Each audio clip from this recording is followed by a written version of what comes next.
बच्चे और वनमानुष की कहानी। वनमानुष की कहानी। एक गांव था जिसमें वनमानुष के बारे में कई किस्से सुनाए जाते थे। लोग वनमानुष को भयानक, रहस्यमय जीव के रूप में देखते थे। वनमानुष गांव के पास एक घने जंगल में रहता था और कभी कभी उसके बारे में अनोखी घटनाएं सुनाई देती थीं।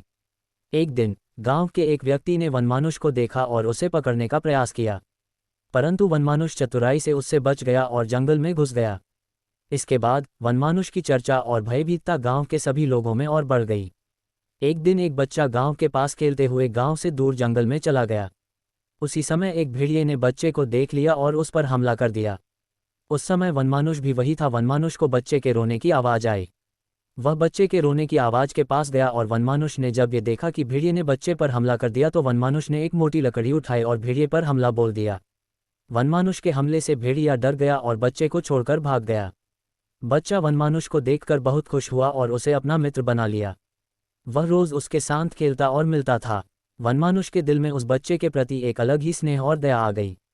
वनमानुष ने अपने दोस्त बच्चे को कई बातें सिखाईं, जैसे धैर्य रखना, प्रकृति के साथ मिलकर रहना और अन्य मूल्यवान सीखें।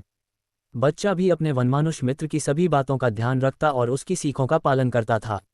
लोगों को जब ये पता चला कि वनमानुष ने बच्चे की जान बचाई है और प्रतिदिन उसके साथ खेलता है तो इस तरह वनमानुष और बच्चे की दोस्ती गांव में भी चर्चा बन गई।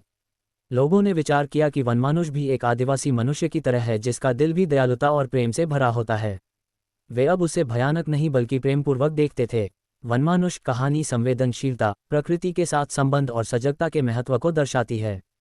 शिक्षा। वनमानुष की कहानी एक मूल्यवान संदेश प्रदान करती है कि जीवन के सभी प्राणियों के साथ भावनाएं और संबंध होते हैं जिन्हें हमें सम्मान और प्रेम से निभाना चाहिए।